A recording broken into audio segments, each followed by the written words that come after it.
Hello students, हम पढ़ रहे हैं अपना चैप्टर फोर्थ प्राणी जगत, जिसमें हम अपने सारे वर्क जितने भी थे फाइलम से सब कंप्लीट कर चुके हैं। तो लास्ट हमारा चल रहा था कोऑर्डेटा। कोऑर्डेटा में हम पढ़ रहे थे अपना वर्ग वर्टिब्रेटा। वर्टिब्रेटा में मैंने आपको बताया था कि इसको दो समूह में बांटा गया है, एक एग्नाथा, दूसरा ग्नैथोस्टोमेटा। तो एग्नाथा जिसमें जबड़े नहीं पाए जाते हैं, दूसरा ग्नैथोस्टोमेटा जिसमें जबड़े पाए जाते हैं। तो जो एग्नाथा था उसमें उसको एक क्लास में बांटा गया जिसको साइक्लोस्टोमेटा में। ठीक है, उसके बाद जो ग्नैथोस्टोमेटा था आपका, उसको दो महावर्ग में बांटा गया, पिसीज और टेट्रोपोडा में। तो जो ये महावर्ग है, जो दो में पिसीज और टेट्रापोडा में बांटा गया है, तो महावर्ग पिसीज में हमने कॉन्ड्रिक्थीज और ऑस्टिकथीज अपना पढ़ लिया था। आज हमारा चलेगा टेट्रोपोडा वर्ग। तो टेट्रोपोडा महावर्ग में हम पढ़ेंगे एम्फीबिया उभयचर के बारे में और रेप्टिलिया सरीसृप के बारे में। एव्स और मैमल्स के बारे में हम अपना नेक्स्ट जो टॉपिक होगा उसमें पढ़ेंगे। तो सबसे पहले अपना रिवीजन कर लेते हैं कॉन्ड्रिक्थीज और ऑस्टिकथीज के बारे में, जो कि पिसीज वर्ग से था आपका। वर्ग कॉन्ड्रिक्थीज में हमने पढ़ा था कि ये धारा रेखीय समुद्री मछलियाँ इनके अंदर पाई जाती हैं, और इनका जो अंतःकंकाल होता है उपास्थि यानी कि वो कार्टिलेजिनस एंडोस्केलेटन का बना होता है। नोटोकॉर्ड संपूर्ण इनके जीवन काल में पाया जाता है। शरीर छोटे छोटे सल्कों से ढका रहता है, जिन्हें दंताभ सल्क यानी कि प्लेकोइड स्किल्स कहते हैं। और इनमें क्लोम छिद्र अलग अलग होते हैं जो ओपरकुलम से ढके नहीं होते।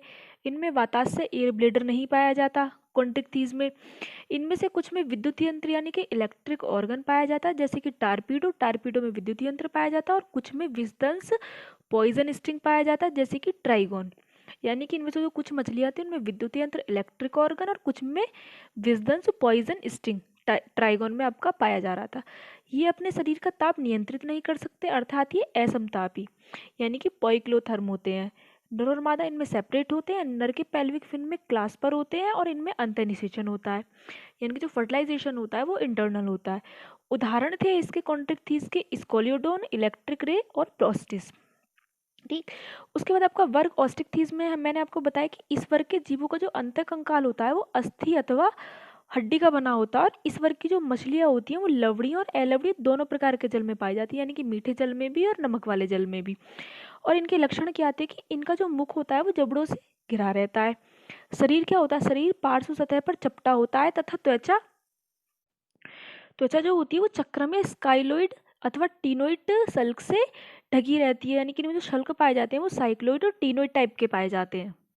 और साइक्लोमिस्ट्रम स्टोमेटा जो है, इस वर्ग में जो मछलियाँ होती हैं इनमें बिना जबड़ों का चूषक तथा वृत्ताकार मुख होता है। इनके शरीर में सल्क जो होते हैं वो युग्मित पखों का इनमें अभाव होता है, यानी कि फिन्स जो होते हैं वो युग्मित पख इनके अंदर नहीं पाए जाते। कपाल और मेरुदंड उपास्थि होता है। परिसंचरण तंत्र बंद प्रकार का होता है। साइक्लोस्टोम्स में क्या होता है कि ये सारे के सारे समुद्री होते हैं, किंतु जनन के लिए क्या करते हैं, ये अवलवणीय जल में प्रवास करते हैं, और जनन के कुछ दिन बाद ये मर जाते हैं। यानी कि ये जनन के लिए जाते हैं मीठे जल में, और उसके बाद ये मर जाएंगे जनन करने के बाद, और उसके बाद जो इनका लार्वा होता है वो कायांतरण के बाद पुनः समुद्र में लौट जाते हैं, यानी कि जिस जहाँ से ये आते हैं उसी समुद्र में वो लौट जाते हैं इनके लार्वा। और साइक्लोस्टोमेटा संघ के जंतु में दो कोष्ठ यानी कि अलिंद और निल्य पाए जाते हैं। इनके एग्जाम्पल मैंने बताए थे आपको, हैगफिश और दूसरा लैम्प्रे। और इसमें ये जो मछलियाँ होती हैं इनसे तेल निकाला जाता है, जिसको लीवर ऑयल भी कहते हैं, जो कि बहुत ज़्यादा बोलते हैं विटामिन ए विटामिन डी की कमी को पूरा करते हैं। उसकी कैप्सूल्स भी आते हैं इनके तेल के, वो खाए जाते हैं। और दर्द होता है किसी की बॉडी में तो उसमें राहत देते हैं। ठीक है, तो अब हम पढ़ेंगे अपना महावर्ग टेट्रापोडा। तो ये जो आपका महावर्ग टेट्रोपोडा यानी कि सुपर क्लास टेट्रोपोडा, इस वर्ग में क्या है कि इस महावर्ग के जो जंतु होते हैं वो मुख्यतः स्थलीय है, किंतु कुछ जल में भी पाए जाते हैं। और गमन के लिए ये उंगली युक्त पाद लिम्स हाथ पैर इनके अंदर पाए जाते हैं। और इनका जो अंतःकंकाल होता है वो मुख्यतः अस्थियों का बना होता है। हृदय में 3 या 4 वेशम चैम्बर पाए जाते हैं इनमें।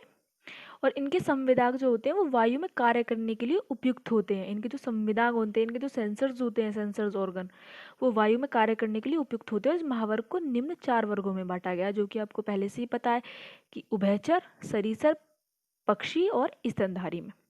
तो हम पढ़ेंगे उभयचर के बारे में, एम्फीबिया के बारे में। तो एम्फीबिया क्या है आपका, एम्फीबिया दो वर्ड से मिलकर बना है, एम्फी प्लस बायोस। एम्फी का मतलब दो, बायोज मीन्स जीवन, यानी कि दो प्रकार का जीवन जो व्यतीत करते हैं। तो इसीलिए इनको उभयचर कहते हैं। ये उभयचर प्राणी होते हैं जो दो प्रकार का जीवन व्यतीत करते हैं, यानी कि जल तथा स्थल दोनों में जो रह सकते हैं वो होते हैं आपके एम्फीबिया।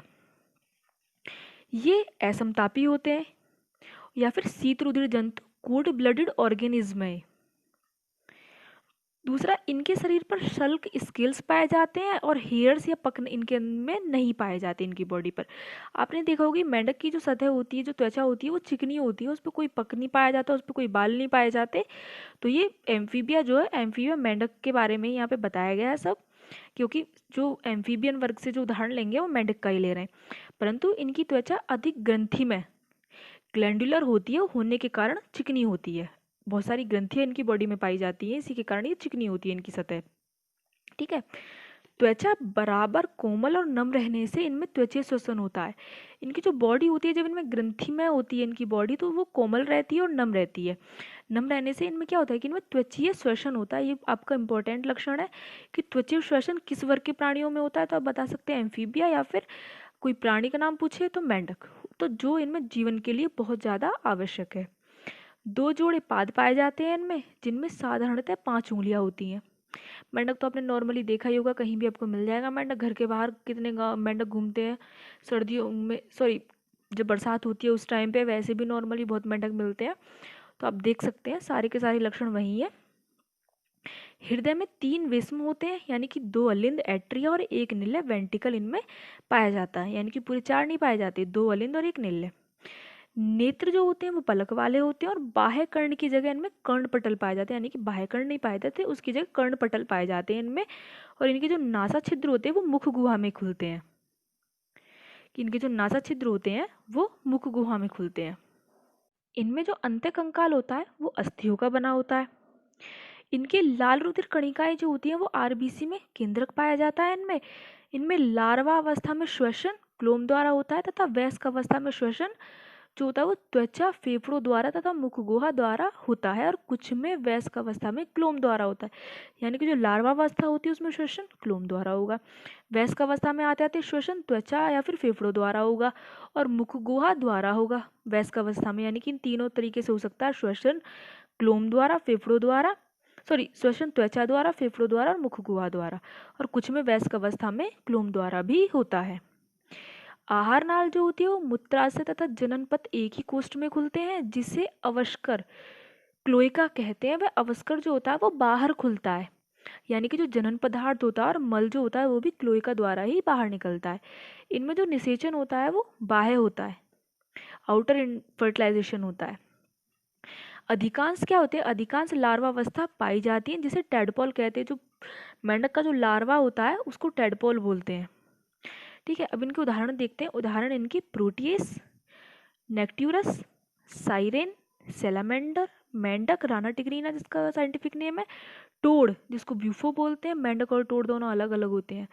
इक्थियोपस, ये सारे इनके उदाहरण है। अब आता है आपका वर्ग सरीसृप। तो ये जो वर्ग सरीसृप है, ये इसमें 3 तरह के प्राणी पाए जाते हैं, रेंगने वाले, सरकने वाले और गमन करने वाले। ठीक है। तो ये जो सरीसृप वर्ड है आपका, ये लैटिन वर्ड है एक रेपरे, जिसका मतलब रेंगना या सरकना, इससे मिलकर बना है। इसके मुख्य लक्षण देखते हैं हम।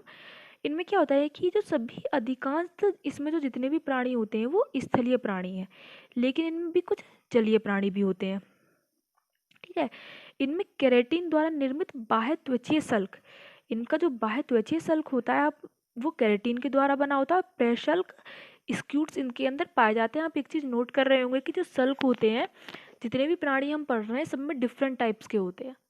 ठीक है। सब में एक जैसे नहीं पाए जा रहे, सब में डिफरेंट टाइप्स के सल्क पाए जा रहे हैं।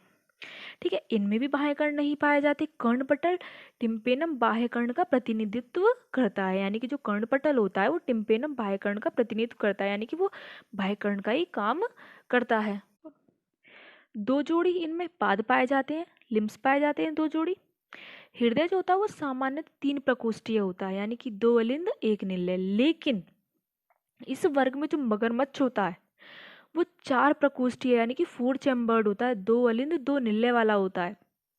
तो इम्पोर्टेंट पॉइंट है कि जो हृदय होगा बाकी सब में 3 प्रकोष्ठीय, लेकिन मगरमच्छ में 4 प्रकोष्ठीय होगा।